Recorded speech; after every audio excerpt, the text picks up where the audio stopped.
Olá, bem-vindo à nossa aula do número 11 do curso de O Evangelho Restaurado e as Religiões do Mundo. Hoje nós vamos, em continuidade ao que a gente vem estudando, desde o início. Hoje nós vamos concluir com as dissidências da Igreja de Jesus Cristo dos Santos Últimos Dias. Após a restauração, nós tivemos também episódios de dissidências e de apostasia entre alguns líderes da igreja. Nós iremos aqui privilegiar aqueles que se afastaram e que, devido à sua apostasia, uma nova crença, a tentativa de estabelecer uma nova igreja, ela foi levada à frente, ok? A gente sabe que tiveram muitas pessoas que apostataram, desde a restauração até hoje assim, mas a ideia é que nós vejamos alguns pontos importantes dessa apostasia, pessoas que se afastaram e que criaram uma nova crença, e seus motivos, e vamos aprender com tudo isso, ok? Então vamos começar dando uma olhada aí nesse slide. Eu trouxe esse slide aí, o início da apostasia, que tem aí uma foto uma plaquinha da cidade de Kirtland, porque Kirtland foi um marco aí nas dissidências da igreja, e essas dissidências, ela fez com que os santos fossem expulsos lá de Kirtland, 2 anos após dedicarem um templo. Foi um momento de muito crescimento da igreja espiritualmente, muitas revelações importantes foram recebidas, mas também foi um momento de grande dificuldade. A gente lembra que Brigham Young, ele fugiu lá de Kirtland em 1837 porque ele estava defendendo o profeta e denunciando os apóstatas. Vejam aí essa citação que tem aí, de um irmão que viveu naquela época, e ele escreveu o seguinte: certamente eles são expulsos deste lugar, Kirtland, assim como os santos foram expulsos do condado de Jackson há 4 anos atrás, embora de uma maneira diferente. No Missouri, eles foram conduzidos pela força das armas, aqui por perseguição, principalmente dos dissidentes. É uma realidade. Muitos dos episódios de apostasia em Kirtland, eles foram assim importantes para o sofrimento e perseguição da igreja, do profeta e dos líderes da igreja em geral e dos membros em geral, Tanto que eles são expulsos de Kirtland de forma violenta, e todo esse movimento de desafios, ele começa dentro da igreja. Isso aqui é uma coisa incrível desse período de Kirtland, Inclusive, o motor que levou mais lá na frente, o profeta a ser preso, ele já estava em Nauvoo, ele ser preso e ele morrer, ser morto lá na cadeia de Carthage. A gente vai ver que essa força contrária, ela surgiu principalmente dentro da igreja, e que alguns desses líderes apóstatas, eles estavam entre aqueles que foram vitais aí nesse movimento que levou à prisão e morte do profeta Joseph Smith e seu irmão Hyde Smith. Okay? Vamos para frente, dá uma olhada aí nesse slide agora. Vamos fazer uma análise assim histórica, dos motivos para o surgimento desses apóstatas. Kirtland realmente foi um lugar de muita agitação apóstata na primeira década de vida da igreja, ali naqueles anos de 1830 até o final da década de 1830. Mas nós devemos nos perguntar quais são os motivos reais que levaram essas pessoas a apostatarem.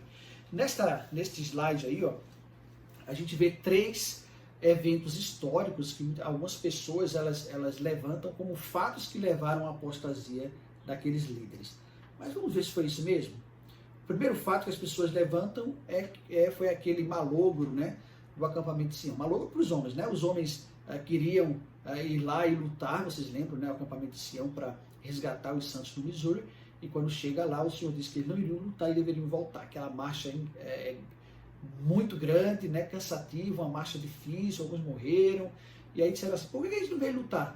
Acho que o profeta está com medo, e aí começou a haver aí algumas resistências à voz do profeta de Deus. Mas será que isso é verdade? Será que isso foi um fator importante para a apostasia em Kirtland? A história mostra que aproximadamente 68 homens que participaram da marcha, eles viveram em Kirtland.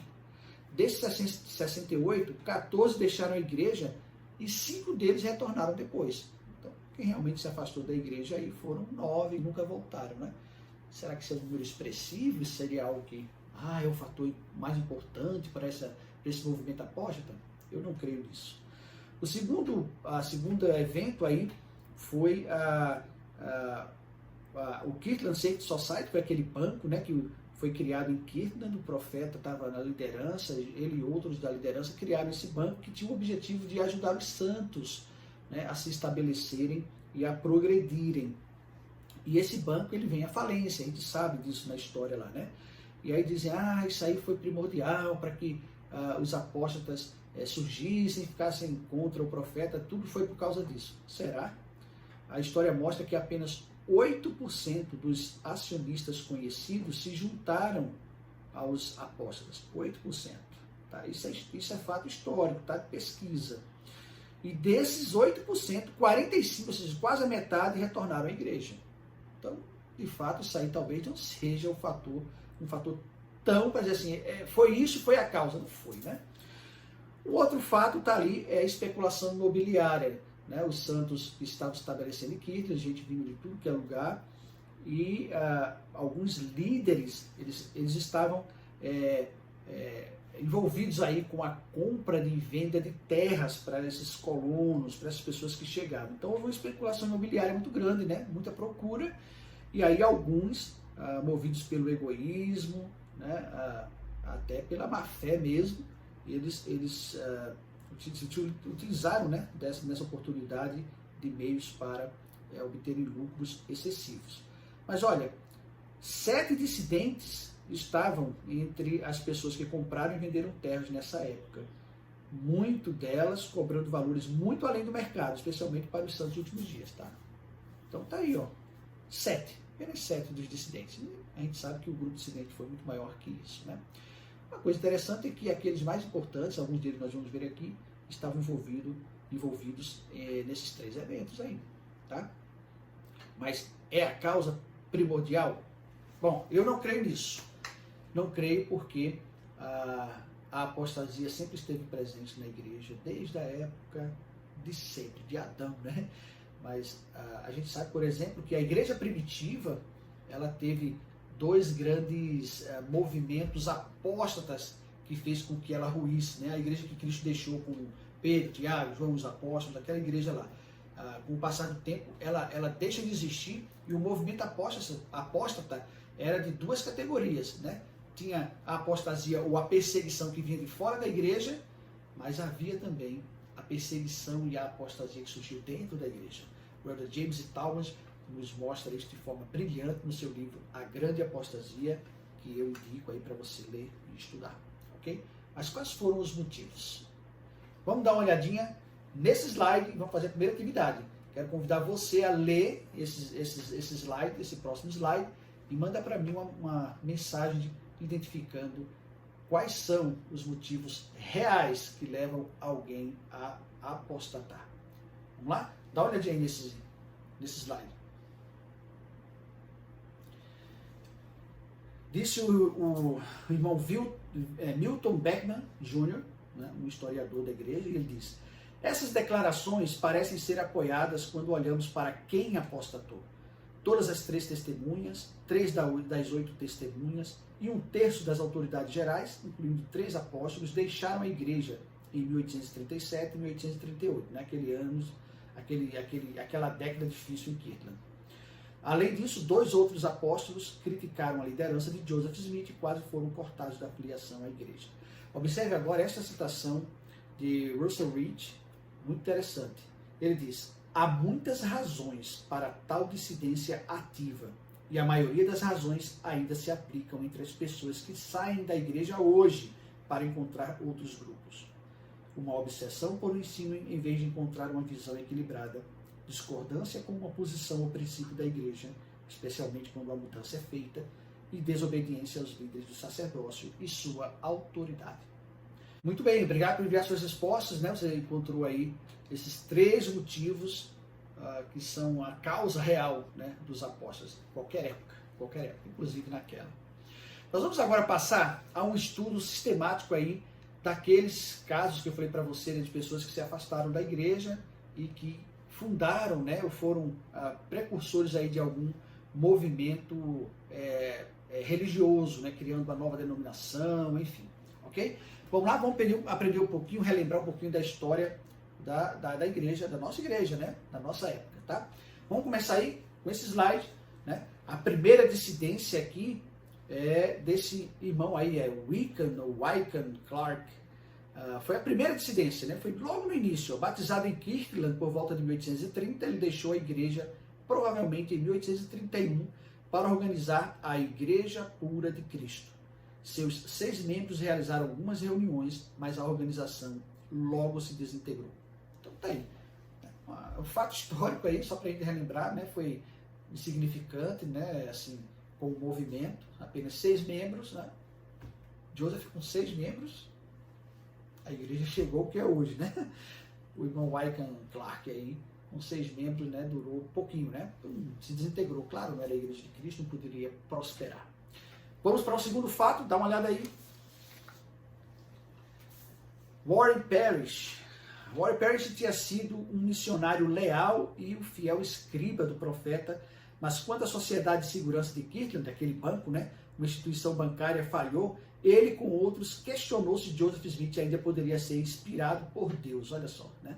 Eles tinham uma coisa de chamar Joseph de The Fallen Prophet, ou profeta decaído, né?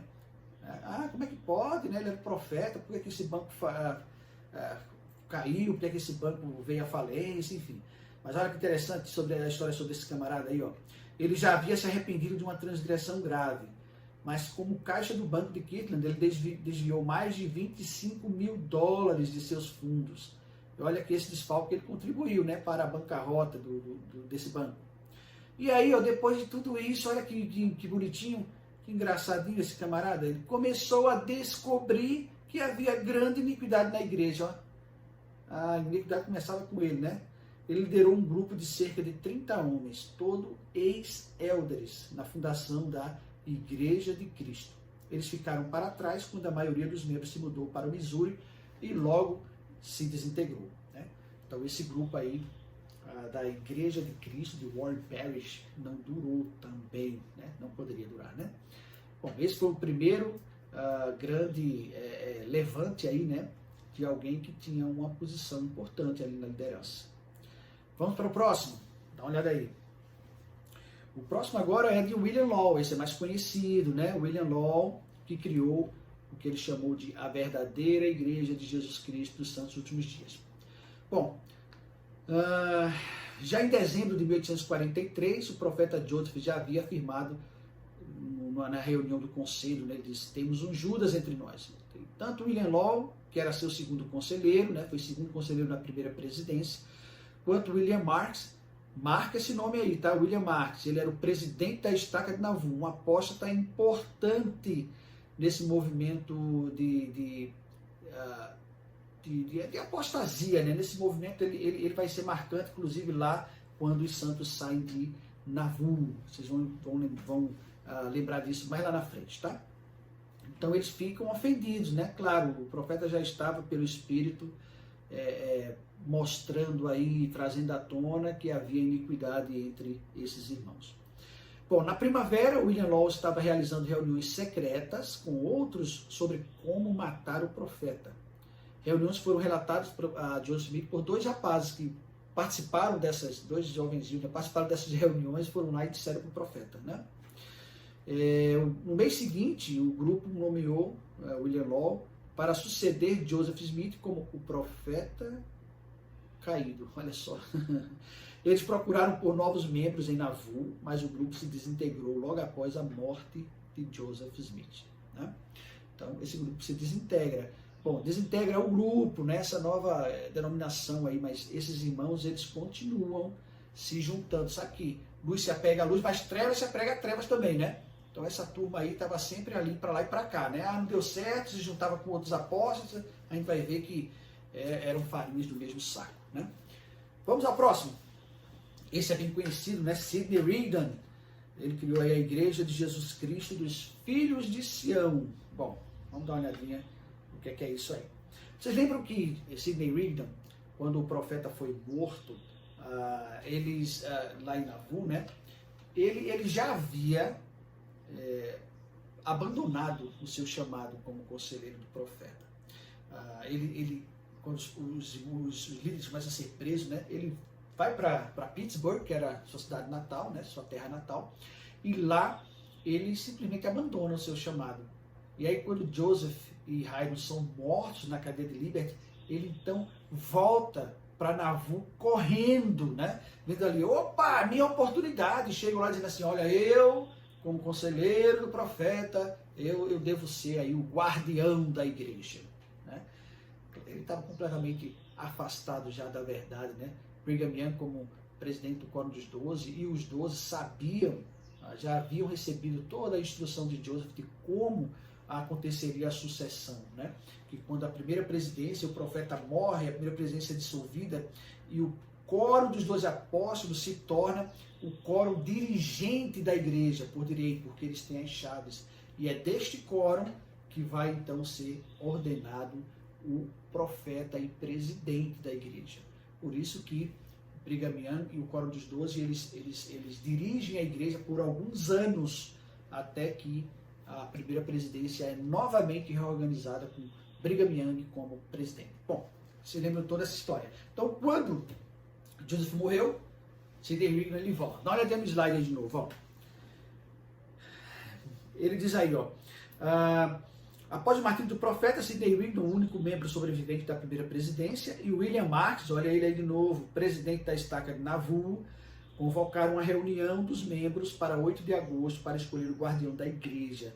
Por que ele fez isso? Por que ele marcou essa reunião assim, correndo?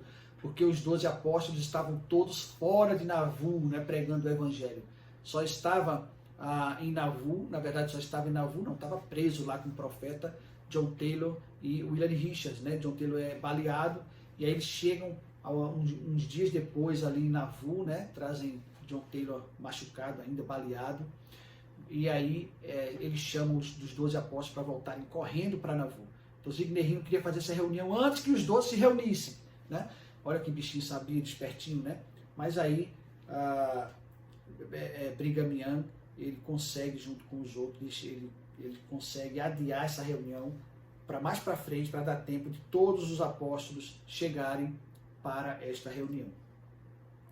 E aí a gente lembra que foi então nessa reunião em que os membros, eles viram Brigham Young, ao discursar, né, ele se transformou ali, as pessoas começavam a ver Joseph Smith falando, inclusive a voz era de Joseph, né?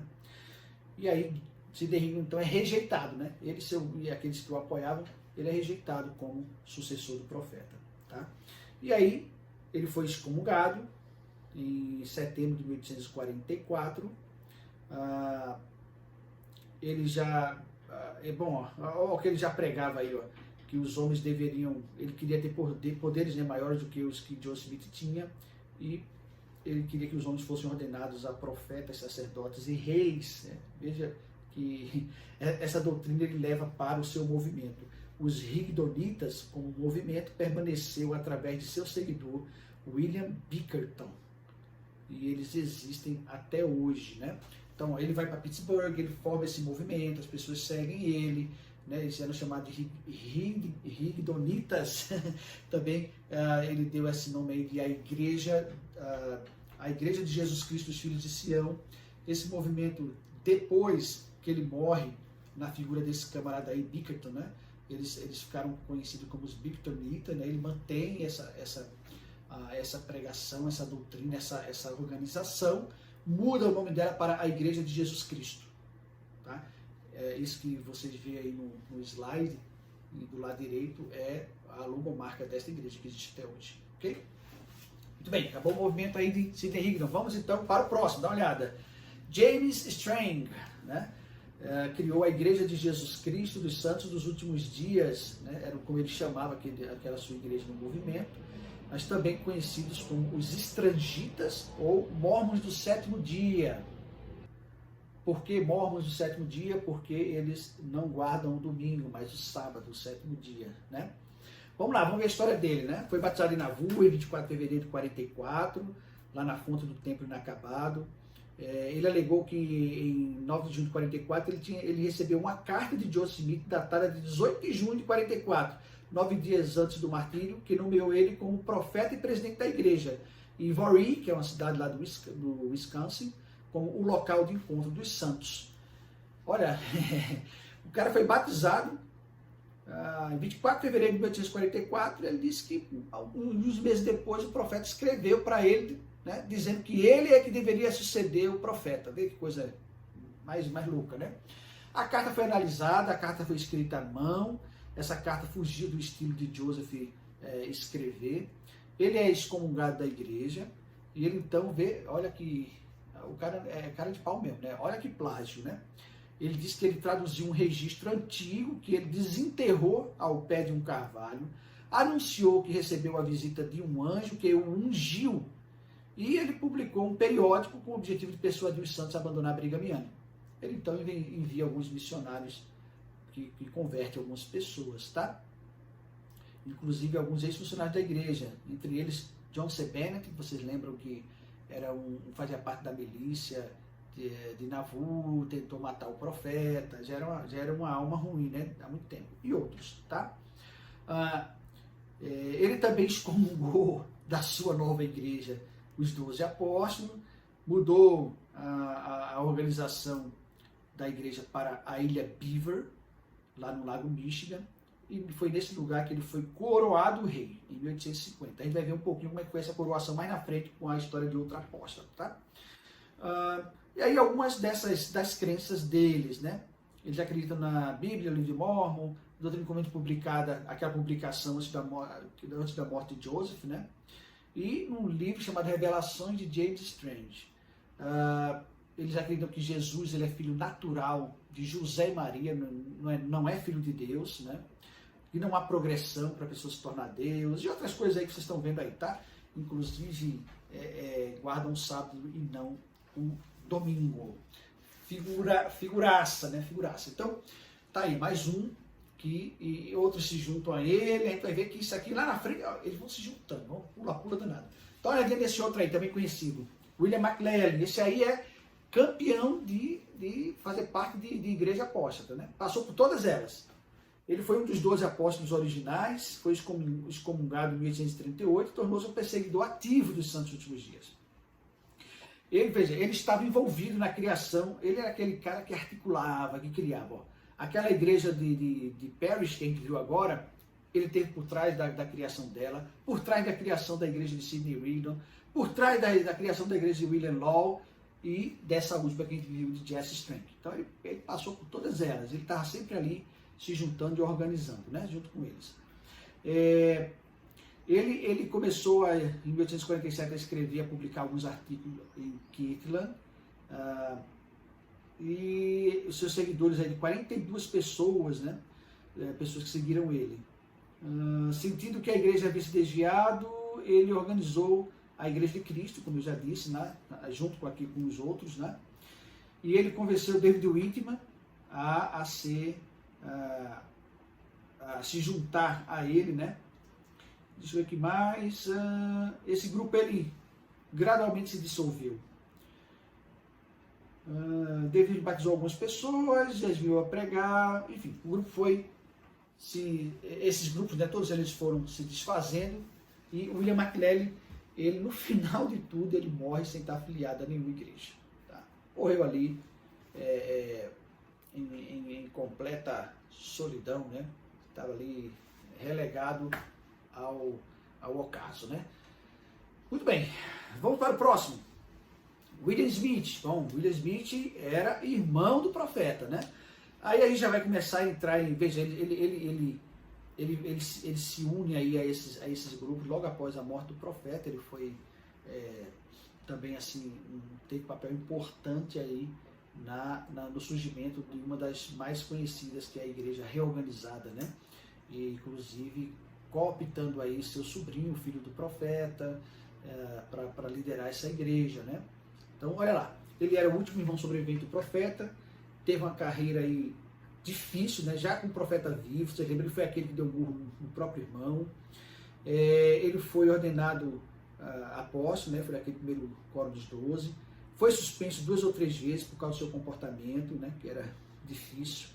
Após a morte de seus irmãos, ele alternadamente apoiou e criticou os 12, juntando-se, não particularmente pacificamente, primeiro com os estrangitas, olha lá, e depois com a igreja reorganizada, após a sua excomunhão em 1845. Foi excomungada a igreja, ele então se une à igreja reorganizada. Era um homem que buscava poder, essa aqui é a ideia. Tanto que quando ele vai para a igreja reorganizada, ele diz, olha, eu tenho o direito de ser apóstolo, mas o seu sobrinho, né, que era o líder, não deixou, e ele morre como sumo sacerdote da igreja reorganizada, tá? Ele morre em apostasia, ok? E o próximo, esse aí é muito interessante, George Adams, criou a Igreja do Messias. Veja, essa é uma história incrível, né? Ele diz aí nesse slide, ó, é uma das dissidências mais pitorescas, né? Foi a Igreja do Messias, que foi liderada por esse camarada. George Adams, ele era um pregador metodista e ele era um ator de sucesso, né? Ele é quem introduz as artes cênicas, né? O teatro na cultura dos santos dos últimos dias. É uma coisa boa, né, que ele fez, né? Ele teve muito sucesso ali na VU, né, com isso. Bom, ele foi designado para informar ao coro dos 12 apóstolos da morte do profeta. Em vez de fazer isso, ele pegou o dinheiro que foi dado para ele, para a viagem, para ele ir avisar os profetas, e papou esse dinheiro.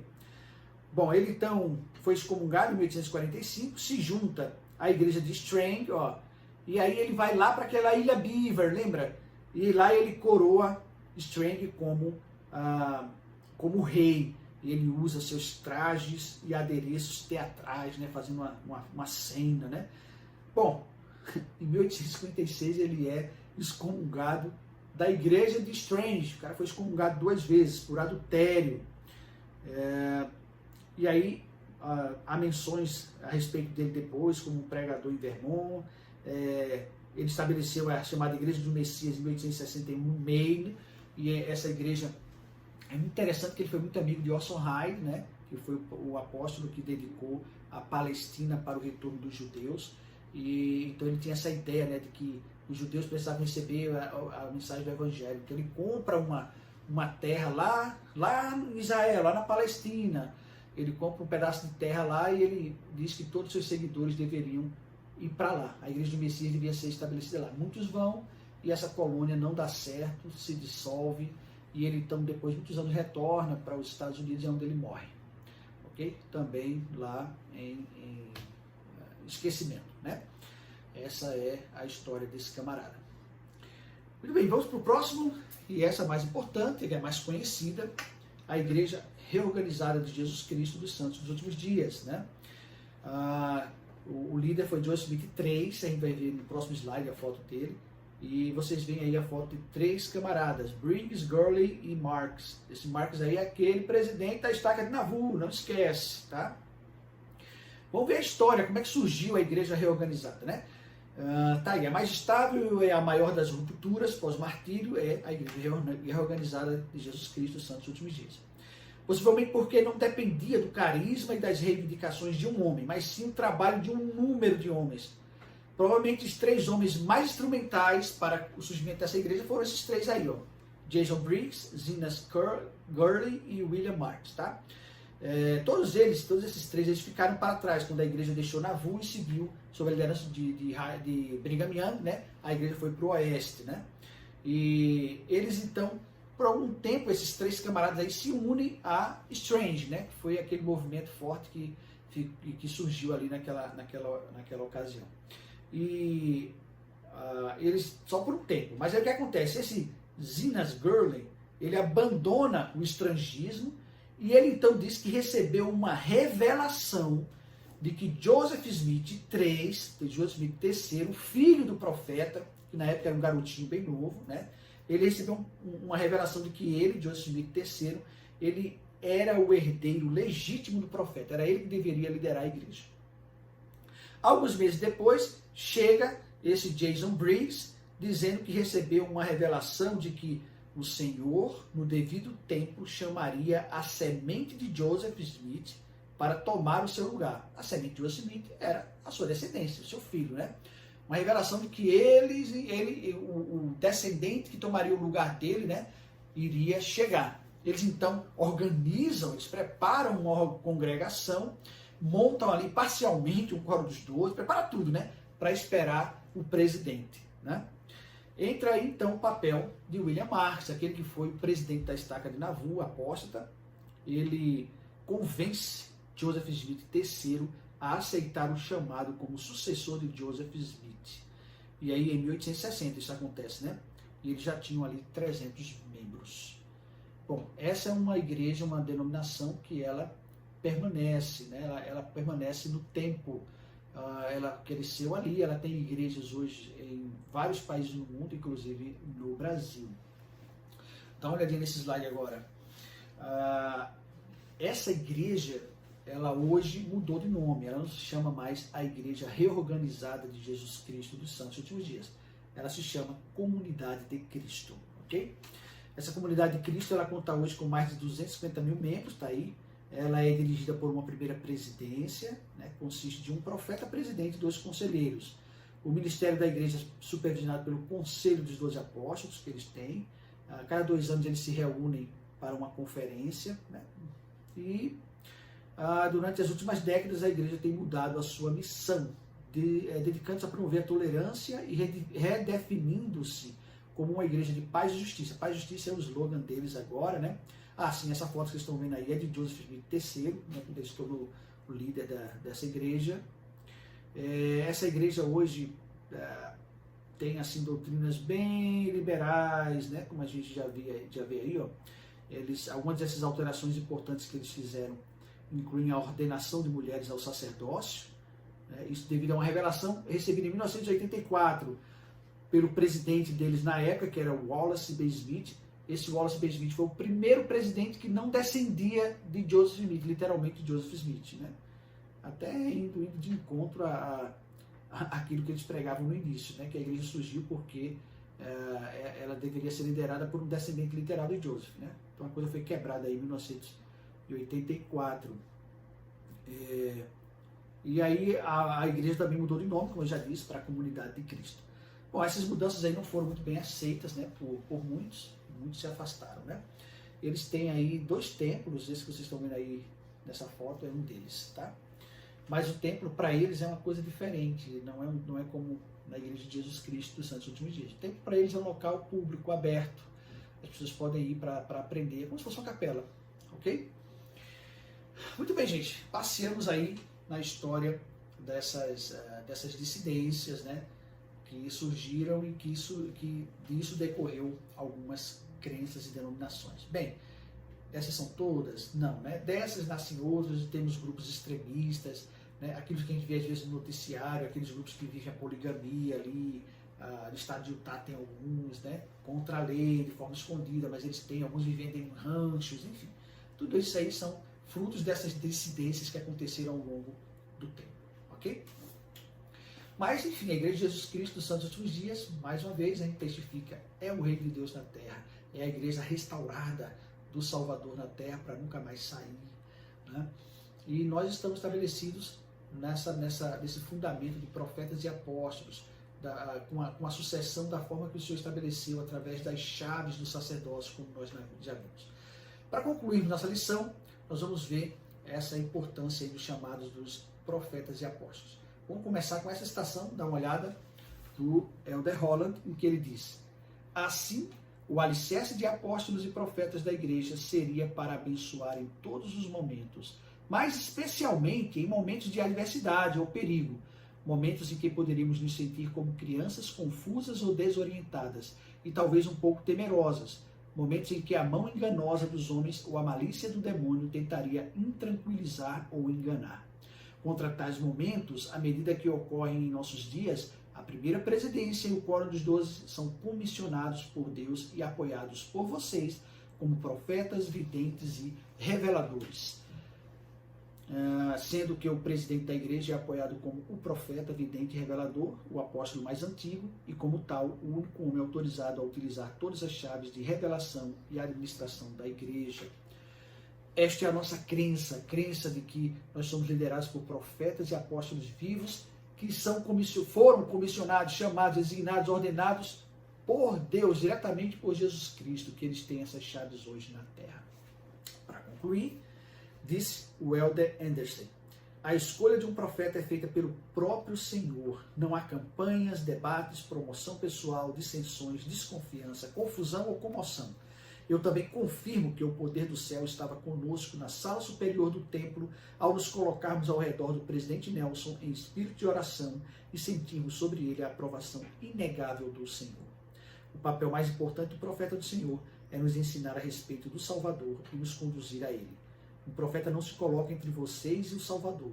Em vez disso, ele se coloca a seu lado e aponta o caminho para o Salvador. Esse é o nosso testemunho. Ao terminar essa lição, e eu prestar o meu testemunho, gostaria que você enviasse uma mensagem para mim, falando a respeito desse papel do profeta como um homem chamado por Cristo, por Deus, para liderar a sua igreja hoje. E você pode compartilhar uma mensagem recente do profeta, demonstrando de que ele de fato é o presidente, profeta, vidente e revelador, e que ele foi chamado por Cristo. Disto eu presto testemunho.